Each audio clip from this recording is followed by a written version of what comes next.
Opening scene में हम मिलते हैं सैम से, एक स्नाइपर जो एक करप्ट मेयर को असैसिनेट करने के मिशन पर है। सैम अकेला नहीं है, उसके साथ है केन, उसका स्पॉटर और दोस्त। रिवील होता है कि सैम और केन पहले ब्रिटिश स्पेशल फोर्सेस का हिस्सा थे, लेकिन अब दोनों एक प्राइवेट मिलिट्री कंपनी के लिए काम करते हैं। जब तक उनका टारगेट मेयर वहां आए, सैम और केन भगवान के अस्तित्व पर डिस्कशन करते हैं। सैम का मानना है कि भगवान का कोई अस्तित्व नहीं है और जब कोई मर जाता है तो जिंदगी वहीं खत्म हो जाती है, पर केन भगवान और आफ्टर लाइफ में यकीन करता है। फिर केन बताता है कि उसने एम्स्टर्डम में एक होटल बुक किया है 2 हफ्तों बाद के लिए। क्यों? क्योंकि सैम और केन ने काफी समय से हॉलिडे नहीं लिया था और एम्स्टर्डम की लड़कियां भी उसे काफी अपीलिंग लगती हैं। ये सुनकर सैम कहता है, मैं वादा नहीं कर सकता कि आऊंगा। थोड़ी देर बाद मेयर फाइनली आता है तो सैम और केन जल्दी से प्रिपेयर करते हैं। मेयर के ऑफिस के सामने प्रोटेस्ट चल रहा होता है। सबको पता है कि वो करप्ट है और इलीगल आर्म्स बिजनेस चलाता है, लेकिन अपने ही लोगों के सामने मेयर बिना शर्म के अपनी वाइफ से मिलता है और भीड़ को इग्नोर करता है। सैम जब शॉट लेने वाला होता है तभी मेयर की वाइफ गलती से सैम की तरफ देख लेती है और तुरंत अपने पति को कवर करती है। नतीजा, सैम अपना पहला शॉट मिस कर देता है। केन उसे कहता है, फोकस रहे और दोबारा ट्राई कर। दूसरे अटेम्प्ट में सैम टारगेट को मार देता है, मेयर को एलिमिनेट कर देता है और दोनों वहां से भागने लगते हैं। एक्सट्रैक्शन पॉइंट तक पहुंचने के लिए जब वो जंप करने वाले होते हैं तो देखते हैं कि मेयर के आदमी उनके आसपास आ गए हैं। दोनों डिसाइड करते हैं कि वो बिल्डिंग के अंदर जाएंगे और रास्ते में कुछ गार्ड्स को मारकर निकल जाएंगे, लेकिन जब वो बाहर आते हैं मेयर के और आदमी उनका इंतजार कर रहे होते हैं। नतीजा, सैम और केन को पकड़ लिया जाता है। कोई क्लियर एस्केप रूट नहीं होता।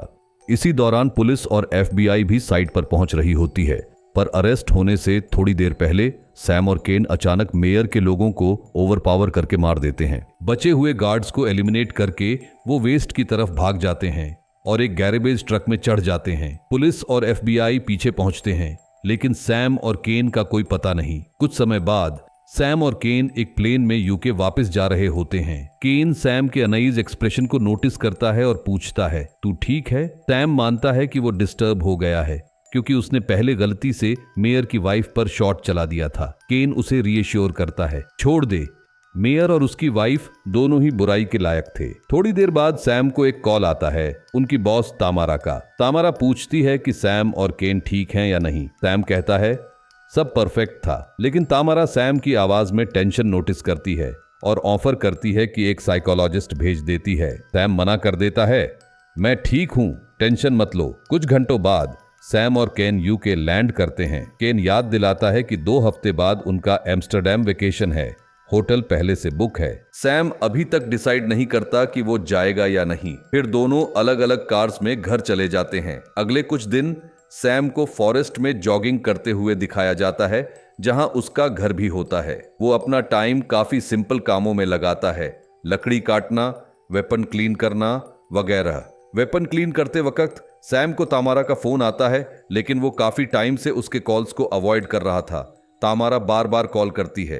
फाइनली सैम इरिटेट होकर फोन उठाता है।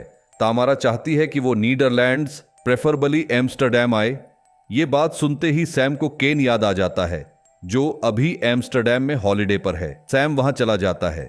एम्स्टर्डम पहुंचते ही केन उसका वेलकम करता है और मजाक करता है, मैं तो सोच रहा था कि मेयर के लोगों ने तुझे मार दिया। होटल जाते वक्त केन बताता है कि तामारा ने उसे भी कॉल किया था और वीक एंड में मीटिंग शेड्यूल की है। केन और सैम दोनों को पता था कि तामारा उन्हें एक और मिशन देने वाली है, लेकिन मिशन शुरू करने से पहले केन चाहता था कि सैम एम्स्टर्डम में उसके साथ 2 दिन मजे करे। जब वो होटल पहुंचे तो मैनेजर ने उनका गर्मजोशी से स्वागत किया और उन्हें टॉप फ्लोर वाले स्वीट में ले गया, जो केन ने पहले से रिजर्व कर रखा था। कमरा बहुत ही लग्जरी था। एम्स्टर्डम का ब्रेथटेकिंग व्यू, सिल्क की बेडशीट, सब कुछ रॉयल फील देता था। ये सब देखकर सैम हैरान हो गया और पूछा कि केन ने इतना महंगा होटल क्यों बुक किया। केन ने बताया कि ये होटल तुम्हारा, उनकी बॉस ने स्पॉन्सर किया है।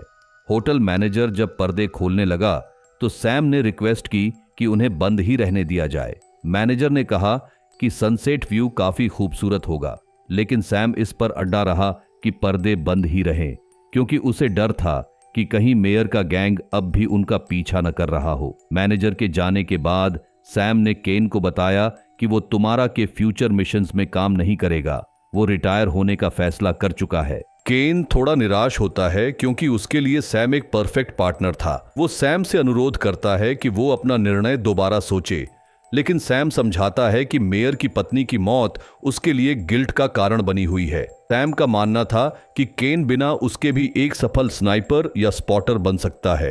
अंत में केन उसका फैसला स्वीकार कर लेता है और खुद भी रिटायरमेंट के बारे में सोचने लगता है। थोड़ी देर बाद 2 महिलाएं उनके कमरे में आती हैं मसाज ऑफर करने के लिए। दोनों पहले सतर्क होते हैं, लेकिन जब महिलाएं उनका सिक्योरिटी क्वेश्चन सही से उत्तर देती हैं तो बिना हिचकिचाहट के उन्हें अंदर ले लेते हैं। केन तुरंत बेड पर रिलैक्स करने लगता है, लेकिन सैम मसाज लेने से मना कर देता है और बातचीत का विकल्प चुनता है। सैम उनसे उनका नाम पूछता है। एक लड़की का नाम लिली होता है, वो यूक्रेन से होती है, और दूसरी रेड ड्रेस वाली मोना मेक्सिको से होती है। क्योंकि सैम मसाज नहीं लेना चाहता, मोना उसका मूड ठीक करने के लिए कहती है कि वो लोगों का फॉर्च्यून पढ़ सकती है। सैम थोड़ा हंसता है और मोना से कहता है, चलो बताओ मेरा करंट स्टेट ऑफ माइंड क्या है। मोना भविष्यवाणी करती है कि सैम इन चारों में सबसे ज्यादा जिएगा। वो ये भी कहती है कि सैम का फेथ काफी स्ट्रांग है और वो अंदर से भगवान में विश्वास करता है। ये सुनकर केन जोर से हंस पड़ता है, क्योंकि उसे याद आता है कि सैम तो हमेशा भगवान में विश्वास नहीं करता था। केन मजाक करता है, अगर तुम्हारे पास क्रिस्टल बॉल होता जैसे बाकी फॉर्च्यून टेलर्स के पास होता तो मैं तुम्हें $100 टिप देता। तब मोना एक क्रिस्टल बॉल निकालती है।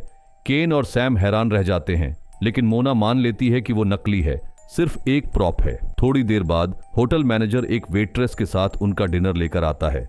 मैनेजर फिर पर्दे खोलने लगता है, ये कहते हुए कि नाइट व्यू बहुत खूबसूरत है, लेकिन सैम तुरंत रिमोट से पर्दे बंद करने को कहता है। इसी बीच एक गोली चलने की आवाज आती है। सब लोग डर जाते हैं, खासकर लिली और मोना। सैम जब रिमोट से पर्दे बंद करने जा रहा होता है तो वेट्रेस अचानक उस पर हमला कर देती है, लेकिन दुश्मन स्नाइपर गलती से उसी वेट्रेस को मार देता है। तभी होटल मैनेजर भी सैम पर हमला करता है और दोनों के बीच एक फाइट होती है। सैम मैनेजर को ओवरपावर कर देता है, लेकिन गिरते हुए वो रिमोट पर गिर जाता है और पर्दे और ज्यादा खुल जाते हैं। सब घबरा जाते हैं और अपने अपने फोन ढूंढने लगते हैं। लिली का फोन सबसे पास होता है तो केन उसे लेने की कोशिश करता है, काफी गोलियों के बीच से गुजरते हुए। लिली शॉक में खड़ी हो जाती है और मुश्किल से एक और गोली से बचती है। सैम उसे शांत करता है और कहता है, सब ठीक हो जाएगा। सैम केन से कहता है, तुम्हारा को कॉल करो, वही हमारी मदद कर सकती है। कॉल कनेक्ट होने पर केन बताता है कि उन पर दुश्मन स्नाइपर का अटैक हो रहा है। तमारा तुरंत पूछती है कि कौन उन्हें टारगेट कर रहा है। केन अंदाजा लगाता है कि शायद ये मेयर के ग्रुप का काम हो सकता है, जिसे उन्होंने 2 हफ्ते पहले खत्म किया था। तमारा कहती है, 20 मिनट में मेरी टीम दुश्मन स्नाइपर को न्यूट्रलाइज कर देगी, तब तक पेशेंस रखो। थोड़ी देर बाद सैम पर अचानक दोबारा अटैक होता है। होटल मैनेजर अभी भी जिंदा होता है। शुक्र है सैम उसका हमला नाकाम कर देता है और केन उस मैनेजर को होटल से बाहर धकेल देता है। लेकिन जैसे ही केन एक दरवाजे के पीछे छुपता है, दुश्मन स्नाइपर उसे शूट कर देता है। 10 मिनट बाद सैम को तुम्हारा का कॉल आता है। वह जानकारी देती है कि उसकी टीम ने स्नाइपर को मार दिया है। वह सैम से कहती है कि वेस्ट डायरेक्शन में देखे, वहां एक फ्लैशिंग लाइट होगी जो संकेत होगा कि स्नाइपर न्यूट्रलाइज हो गया है। कंफर्मेशन मिलते ही सैम को राहत मिलती है, लेकिन जैसे ही वह होटल से निकलने वाला होता है, मोना उसे वार्न करती है कि अभी भी सतर्क रहना जरूरी है। सैम जैसे ही विंडो से झांकता है, एक और दुश्मन स्नाइपर उस पर फायर करता है। तब सैम को समझ आता है कि जो व्यक्ति उन्हें टारगेट कर रहा है वह तुम्हारा की ही टीम का था। सैम तुम्हारा से पूछता है, तुम सच में चाहती क्या हो? तमारा कहती है कि यह सब इसलिए हुआ क्योंकि सैम रिटायर होने वाला था और वह उस पर बहुत निर्भर थी। सैम पूछता है, तुम्हें मेरे रिटायरमेंट के बारे में कैसे पता चला और तुमने केन को क्यों टारगेट किया? तुम्हारा खुलासा करती है कि होटल बग किया गया था और उसे शक था कि अगर सैम रिटायर करेगा तो केन भी करेगा। इसी बीच स्नाइपर फिर से फायरिंग करता है। लिली, जो अब तक छुपी हुई थी, शॉक में आकर बाहर आ जाती है और स्नाइपर उसे शूट कर देता है। अब स्थिति पूरी तरह से नियंत्रण से बाहर हो जाती है। सिर्फ सैम और मोना बचे होते हैं। सैम रिमोट से पर्दे बंद करने की कोशिश करता है, लेकिन रिमोट टूट चुका होता है। पर्दे खुले ही रहते हैं। तुम्हारा यह भी कहती है कि उनके कमरे के सभी फोन और कम्युनिकेशन एक्सेस इंटरसेप्ट हो चुके हैं। सैम जब देखता है कि तुम्हारा सीवीसी से रूम देख रही है तो वह कैमरा तोड़ देता है। इससे तुम्हारा और भी गुस्से में आ जाती है।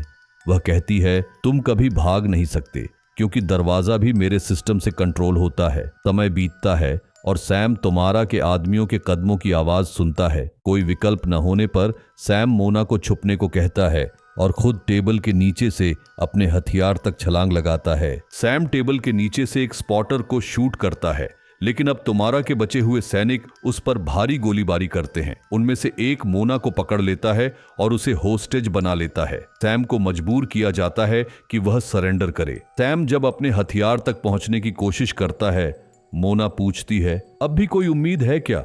सैम कहता है, पता नहीं। जैसे ही तुम्हारा के लोग पास आते हैं, सैम बोलता है, मैं हथियार तक नहीं पहुंच सकता। वह कमरे के दूसरे छोर पर है। इस पर मोना सैम को अपने बच्चे की फोटो देती है और कहती है, अगर मैं मर गई तो तू प्रॉमिस कर कि मेरी बेटी को अडॉप्ट करेगा। थोड़ी देर बाद तुम्हारा के आदमी कमरे में घुस जाते हैं। सैम फिर से फाइट करता है। जैसे ही एक गनमैन सैम को शूट करने वाला होता है, मोना राइफल लेकर बीच में आती है और सैम की जान बचाती है, पर मोना स्नाइपर की गोली से मारी जाती है। सैम उसका हथियार इस्तेमाल करता है और स्नाइपर को एक एक्यूरेट शॉट से खत्म कर देता है, लेकिन सैम अब भी होटल रूम में फंसा होता है क्योंकि तुम्हारा दरवाजा कंट्रोल कर रही होती है। फिर सैम को पता चलता है कि केन अब भी जिंदा है। वह तुरंत केन को उठाकर बिस्तर तक ले जाता है। केन बताता है, बाहर निकलने का एक ही रास्ता है, बिल्डिंग से कूदना, लेकिन वे टॉप फ्लोर पर होते हैं तो यह असंभव लगता है। तभी एक ड्रोन उन्हें अटैक करता है जो तुम्हारा कंट्रोल कर रही होती है। सैम उस पर कई बार शूट करता है, लेकिन ड्रोन बहुत मजबूत होता है। केन सिल्क शीट से कुछ सेटअप कर रहा होता है। तभी सैम बालकनी पर एक गैस स्टोव देखता है और उसका उपयोग करके विस्फोट करता है। ड्रोन तबाह हो जाता है। सैम केन के पास जाता है, लेकिन केन मर चुका होता है। पर सैम केन के सिल्क शीट सेटअप को देखता है और उसका प्लान समझ जाता है। तब तक दर्जनों आदमी बिल्डिंग के ऊपर आ रहे होते हैं। सैम पहले ही बालकनी पर सिल्क शीट अटैच कर चुका होता है और उसी का इस्तेमाल करके वह बिल्डिंग से कूदकर बच निकलता है। कुछ महीने बाद सीन दुबई शिफ्ट होता है, जहां तुम्हारा रिलैक्स कर रही होती है और किसी से फोन पर बात कर रही होती है। फोन के दूसरी तरफ कोई और नहीं, सैम होता है। सैम बदला लेने दुबई पहुंच गया होता है।